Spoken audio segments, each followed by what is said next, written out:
Okay, तो हम next polymer पढ़ने वाले हैं जो कि है पॉलीस्टाइरीन। फिर से आपको हर पॉलीमर पढ़ते वक्त बस 3 चीज़ का ध्यान रखना है, उसका कॉमन नेम, उसकी रिएक्शन और उसके यूजेस। तो पॉलीस्टाइरीन का कॉमन नेम क्या है? स्टायरोन, ब्रैकेट में लिखा हुआ है। इसकी रिएक्शन में मोनोमर क्या है? स्टाइरीन, नाम में ही जो पता, पॉली, और जो मोनोमर था वो स्टाइरीन था। स्टाइरीन क्या होता है? CH डबल बॉन्ड CH2 और CH से जुड़ी है एक फिनाइल रिंग।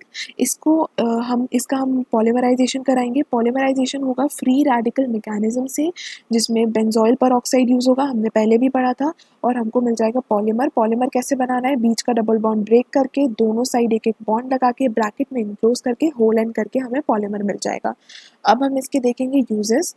तो styrene is stored in factories as a liquid but evaporates easily and has to be kept at temperature under 20 degree Celsius. ये पॉइंट मैं आगे कवर करूंगी, पहले हम यूजेस देख लेते हैं। Polystyrene in turn is a versatile plastic that is used to make part of various appliances such as refrigerators, micro ovens and parts of electronics such as computers। Okay, तो refrigerators है, micro ओवन्स है और computer है। Refrigerator के अंदर आप जो plastic की ट्रेस देखते हैं वो सब पॉलीस्टाइरीन है। माइक्रो ओवन के ऊपर का जो आप पार्ट देखते हो, प्लास्टिक से बना हुआ पार्ट, क्योंकि अंदर तो मेटल है, तो ऊपर का जो पूरा प्लास्टिक की कवरिंग होती है वो पूरा पॉलीस्टाइरीन है। कंप्यूटर्स में आप जो प्लास्टिक देखते हो, कीबोर्ड प्लास्टिक हो गया, आपके जो पीसी है उसका जो ऊपर की आउटर कवरिंग पूरी प्लास्टिक की है वो सब पॉलीस्टाइरीन है। इसके अलावा जो डिस्पोजेबल कप्स होते हैं, जो थर्माकोल के डिस्पोजेबल कप्स होते हैं, जैसे कि जो थर्माकोल आप प्रोजेक्ट में यूज़ करते हो वो भी पॉलीस्टाइरीन है। जो थर्माकोल के कप्स या डिस्पोजेबल फूड पैकेजिंग के लिए जो चीज़ें यूज़ की जाती हैं थर्माकोल की पर्टिकुलरली, चाहे वो प्लेट्स हों, बोल्स हों, वो सब पॉलीस्टाइरीन है। अब एक बहुत इंपॉर्टेंट चीज़, विशाखापट्टनम में जो गैस लीक हुई थी, जिसको वाइजैक गैस लीक भी कहते हैं, जो 7 मई को हुई थी, जिसे वाइजैक गैस लीक भी कहते हैं, और ये एक विशाखापट्टनम के आंध्र प्रदेश में एक विलेज में हुई थी जिसका नाम था RR वेंकटापुरम विलेज। तो इस विलेज में हुई थी, और ये कहाँ से हुई थी ये गैस रिलीज? ये हुई थी LG पॉलीमर केमिकल प्लांट से। तो LG पॉलीमर, सबको पता है LG क्या है। LG एक बहुत बड़ी कंपनी है, लाइव्स गुड इसका फुल फॉर्म है।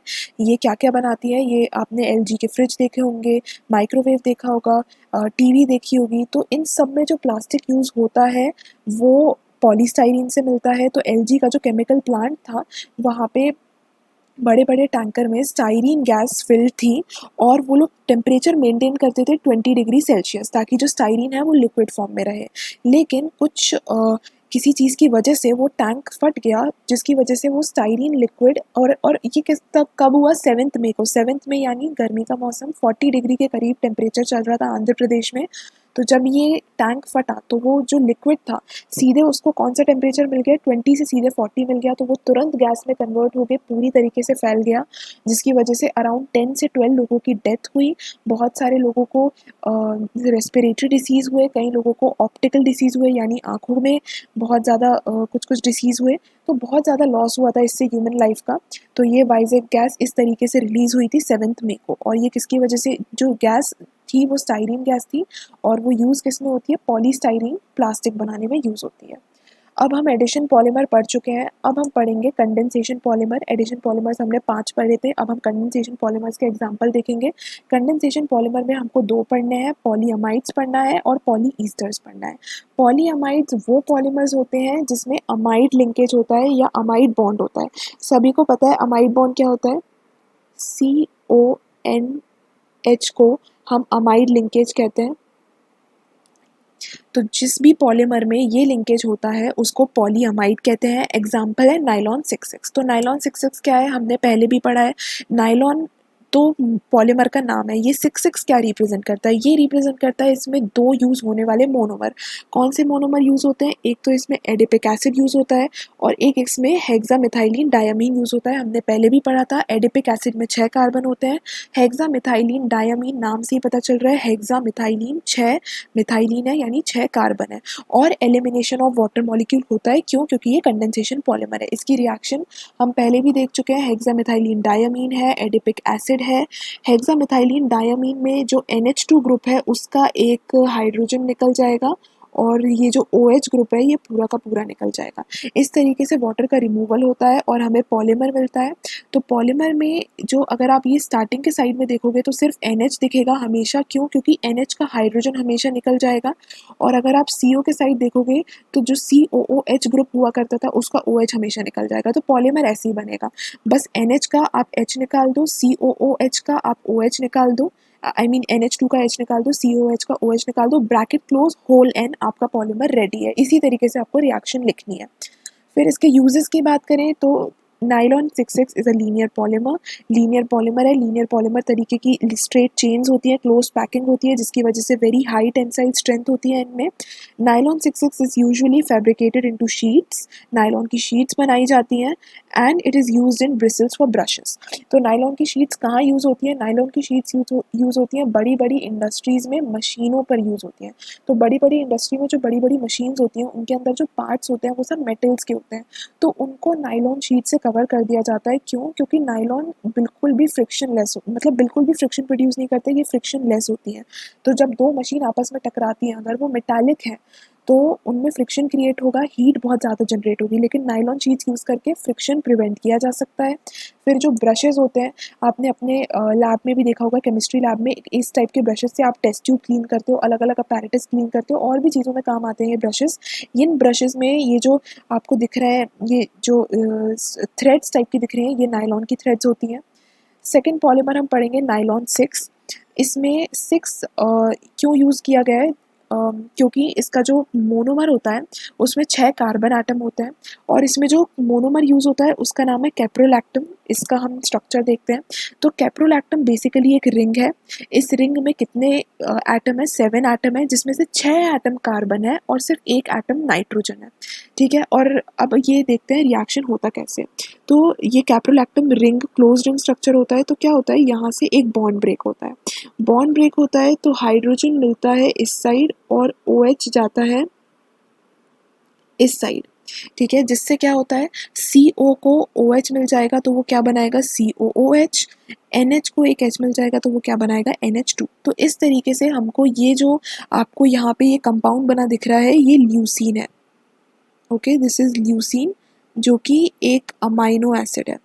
Okay, this is leucine which is a amino acid. तो जब इसको हम हीट करते हैं तो हमको नायलॉन 6 मिलता है, और इसमें वाटर का रिमूवल होगा फिर से, सेम जैसा ऊपर हुआ था। NH2 में से एक H हटा देंगे, COOH में से OH हटा देंगे, वाटर रिमूव हो जाएगा। बस हाँ, ऊपर ये था कि NH2 एक अलग कंपाउंड में था, COOH एक अलग कंपाउंड में था, लेकिन यहाँ पे COH और NH2 दोनों एक ही कंपाउंड में है। इनको अमाइनो एसिड्स कहते हैं, जिनमें अमीनो ग्रुप भी होता है और एसिडिक ग्रुप भी होता है, उनको अमाइनो एसिड्स कहते हैं। तो NH2 में से H निकल जाएगा, COH में से OH निकल जाएगा, पानी का रिमूवल होगा और आपका नायलॉन 6 पॉलीमर रेडी है। नायलॉन 6 के यूजेस क्या है? नायलॉन 6 थ्रेड्स बनाने में यूज़ होता है, और नायलॉन 6 रस्सियाँ बनाने में यूज़ होता है। ये थ्रेड की डायग्राम है, ये टाई होती है एक, आपने देखा होगा कई बार आप सुपरमार्केट में जाते हो, वहाँ पे सब्जियाँ लेते हो तो पॉलीथिन को पैक करने के लिए एक इस टाइप की टाई यूज़ करते हैं, तो वो भी नायलॉन की बनी होती है।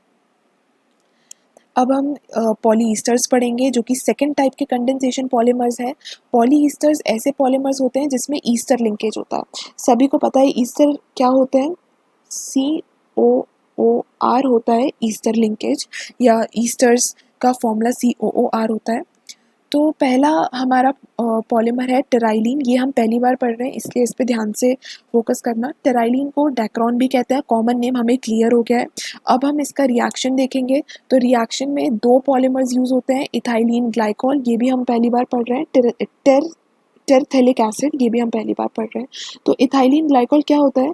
CH2 और CH2 और OOH। ठीक है, यहाँ मैं बना देती हूँ, CH2 OH, इसको इथाइलिन ग्लाइकॉल कहते हैं। टरथैलिक एसिड क्या होता है? थैलिक एसिड अगर आपने पढ़ा हो तो थैलिक एसिड ये होता है।